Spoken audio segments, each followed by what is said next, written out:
সোহিনী যখন নীলকে টেনে নিয়ে যাচ্ছিল তখনই রয়চৌধুরী ইন্ডাস্ট্রিজের বিল্ডিং থেকে একজন ভদ্রলোক বেরিয়ে আসে। সোহিনীকে দেখেই মুখে বিগলিত হাসি নিয়ে সে বলে, আরে সোহিনী, তুমি চলে এসেছো, তোমার কন্ট্রাক্ট পেপার জাস্ট রেডি হচ্ছে। নীল আশ্চর্য হয়ে দেখল সোহিনীর মুখে লেগে থাকা সমস্ত রুক্ষতা মুহূর্তের মধ্যেই মুছে গেল। সত্যি সোহিনী খুব ভালো অভিনেত্রী। কে বলবে যে একটু আগে ও ওভাবে গলা ফাটিয়ে ঝগড়া করছিল? সোহিনী লবঙ্গ লতিকার মতো মিষ্টি গলায় বলল, আমি তো ওপরেই যাচ্ছিলাম অরূপদা, কিন্তু দেখো না কেমন একটা বাজে ঝামেলায় ফেঁসে গেলাম। এতক্ষণে নীল আর সোহিনীর ঝামেলার জেরে বেশ কিছু লোক জমায়েত হয়েছে বিল্ডিংয়ের সামনে। কি ঝামেলা হয়েছে সোহিনী? তুমি শুধু আমাকে বলো, আমি এক্ষুনি সলভ করে ফেলছি। নীল শুধু অবাক হয়ে দেখছিল কাণ্ডটা। দেখো না, এই লোকটা স্কুটারটা আমার গাড়ির কি অবস্থা করেছে। এই ছোকরা, কে তুমি? কি ধান্দা? হ্যাঁ, ম্যাডামের গাড়িটার যা দশা করেছো, নিজেকে বিক্রি করেও তো তার জরিমানা দিতে পারবে না। নিজের ক্ষমতা দেখিয়ে সোহিনীকে ইমপ্রেস করতে চাইল অরূপ। অরূপদা, তোমরা নতুন সিকিউরিটি গার্ডের জন্য যে বিজ্ঞাপনটা দিয়েছিলে না, মনে হয় সেই বিজ্ঞাপন দেখেই কাজ চাইতে এসেছে। তুমিই বলো অরূপদা, যে এতটা কেয়ারলেস, স্কুটার কিভাবে পার্ক করতে হয় তাই জানে না, সে এত বড় একটা কোম্পানিতে সিকিউরিটি গার্ডের চাকরি করার যোগ্য? নীল চুপচাপ শুধু তামাশাটা দেখে যাচ্ছিল, মুখে কিছু বলছিল না। একদম ঠিক কথা, একেবারেই যোগ্য নয়, ওকে আমি শায়েস্তা করছি।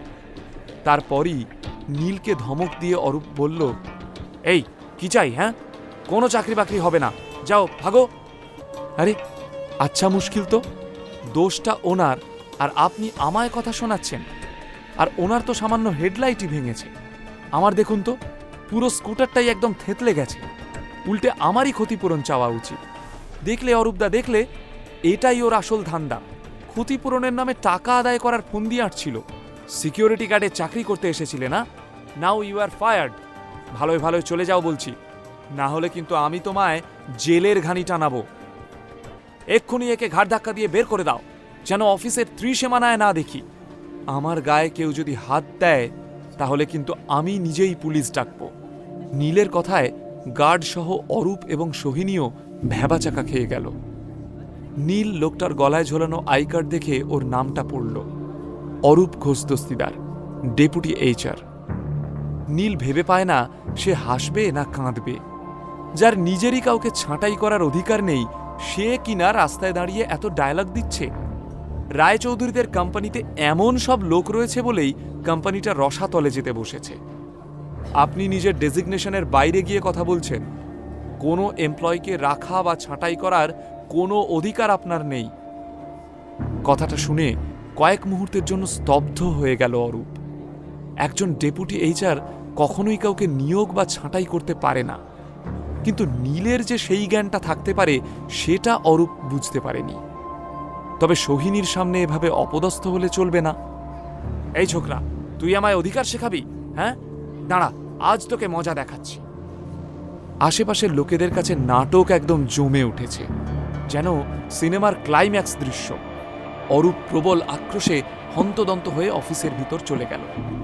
তারপর কিছুক্ষণের মধ্যেই একজন মধ্যবয়সী মহিলাকে সাথে নিয়ে বেরিয়ে এলো।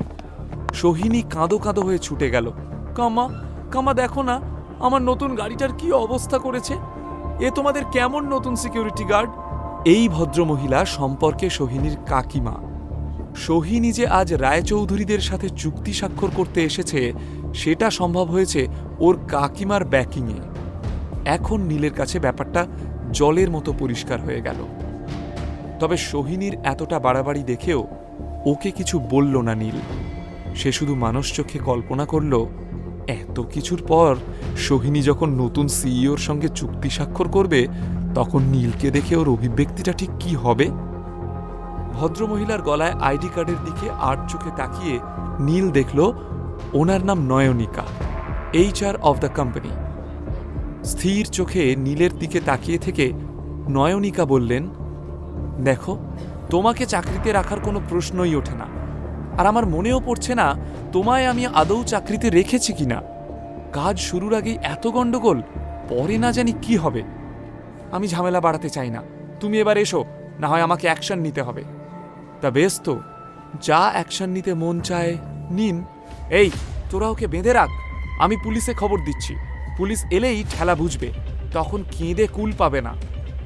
নয়নিকা থানার নাম্বার ডায়াল করছিলেন এবং বাকি গার্ডগুলো নীলকে ধরতে যাচ্ছিল। ঠিক তখনই পার্কিংয়ে ঢুকলো আরেকটি গাড়ি। ভারী মিষ্টি দেখতে একটি মেয়ে সেই গাড়ি থেকে নেমে এলো। শিক্ষা ও রুচি দুটোরই ছাপ স্পষ্ট। হন্তদন্ত হয়ে সে এগিয়ে এলো নীলের দিকে। I am extremely sorry sir, আমার আসতে দেরি হয়ে গেল, আপনাকে অনেকক্ষণ অপেক্ষা করতে হলো আমার জন্য। শশাঙ্ক রায়চৌধুরী নিজের নাতির পার্সোনাল সেক্রেটারি হিসাবে এই নন্দিতাকেই নিযুক্ত করেছেন। It's okay. কিন্তু এসব দেখে তো নয়নিকা, অরূপ, সোহিনী সবার চক্ষু ছানা বড়া। সোহিনী বড় বড় চোখে আশ্চর্য হয়ে তাকিয়েছিল নন্দিতার দিকে। এসব কি অদ্ভুত কথা বলছে নন্দিতা? একটা সিকিউরিটি গার্ডকে সে হঠাৎ স্যার স্যার বলে সম্বোধনই বা করছে কেন? নয়নিকাও যথেষ্ট অবাক। সে নন্দিতার হাত ধরে টেনে নিয়ে গিয়ে বলল, এই নন্দিতা, তোমার মাথা ঠিক আছে তো? ও একটা সামান্য সিকিউরিটি গার্ডের চাকরি করতে আসা লোক, ওকে তুমি স্যার বলছো কেন? কার কথা বলছো? কে সিকিউরিটি গার্ড? মনে হচ্ছে তোমারই মাথাটা গেছে। কি যা তা বলছো? ওই লোকটা তো আমাদের সিকিউরিটি গার্ডের রিপ্লেসমেন্টেই এসেছে নাকি? নীল এবার মিটিমিটি হাসতে শুরু করে দিল। ও বুঝতে পারল যে খেলা এবার ঘুরে গিয়েছে। কিছুক্ষণের মধ্যেই কিস্তি মাত হবে। হেমা, না না, উনি তো আমাদের নতুন সিইও, সিকিউরিটি গার্ড হতে যাবে কেন? তারপরে নীলের দিকে ফিরে ক্ষমা চাওয়ার ভঙ্গিতে বলল, আমি ভীষণ দুঃখিত স্যার, আমার দেরি করে আসার কারণেই আপনাকে এইভাবে সকলের কাছে হ্যারাস হতে হলো। ঠিক আছে, ভুল তো মানুষ মাত্রই হয়। সোহিনী অবাক হয়ে দেখছে নীলকে। এদিকে নয়নিকা এবং অরূপও নিজেদের মধ্যে আলোচনা শুরু করেছে, এ আমাদের নতুন বস। এদিকে ভিড়ের মধ্যেও গুঞ্জন উঠেছে, এই কি বলছে রে, এই সাধারণ পোশাকের সাদামাটা লোকটা নাকি রয় চৌধুরী গ্রুপ অফ ইন্ডাস্ট্রিজের নতুন সিইও? তোমার কোথাও ভুল হচ্ছে না তো?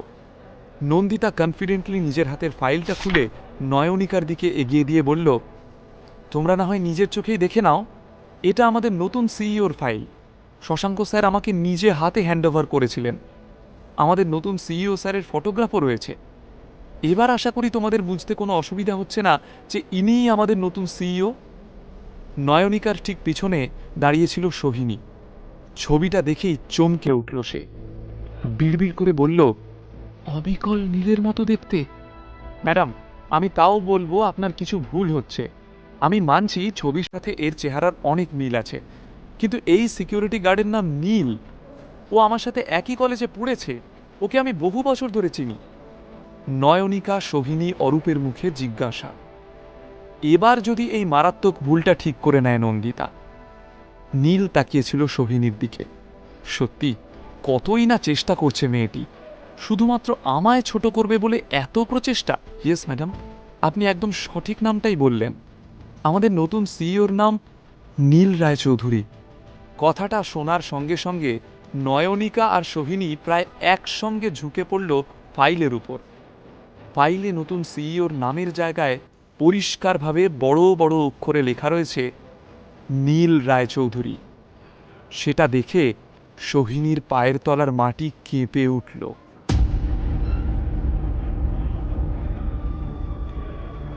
নয়নিকা, অরূপ একের পর এক ফাইলের পাতা উল্টে চলেছে। তাদের মুখে বিন্দু বিন্দু ঘাম জমেছে। ফাইল শেষ করে ভয়ার্ত মুখে দুজন দুজনের দিকে তাকায়। হবু স্যারের সাথে প্রথম দিনই দুজনে ঝামেলা করে ফেলেছে, এবার না গর্দান যায়। স্যার, আমার দুজন কলিগের তরফ থেকে আমি ক্ষমা চাইছি, আপনি প্লিজ ভেতরে আসুন। নীল ঘাড় নেড়ে অফিসের পথে পা বাড়ালো। রিসেপশন থেকে শুরু করে সমস্ত ডিপার্টমেন্টের লোক এসে জড়ো হয়েছে। সবাই অবাক হয়ে দেখছে নতুন সিইওকে। দাঁড়াও। অফিসের ভেতরে পা রাখার আগেই শশাঙ্ক রায়চৌধুরীর গুরুগম্ভীর আওয়াজ শুনে দাঁড়িয়ে পড়ল নীল। শশাঙ্কবাবু নীলের সামনে এসে দাঁড়ালেন এবং গম্ভীর মুখে বললেন, অফিসে পা দেওয়ার আগে তোমাকেও আমার একটা শর্ত মানতে হবে। শর্তটা কিন্তু বেশ কঠিন। সিইও হওয়ার জন্য আরও কি শর্ত দিতে চলেছেন শশাঙ্ক রায়চৌধুরী? সেই শর্ত কি আদৌ নীলের পক্ষে মেনে নেওয়া সম্ভব হবে? এসব দেখে সোহিনীর কি অবস্থা হতে চলেছে। নিচের ইনস্টল বাটনে ক্লিক করুন এবং পকেট এফএম ডাউনলোড করুন। লিঙ্কটি রয়েছে ডেসক্রিপশনে।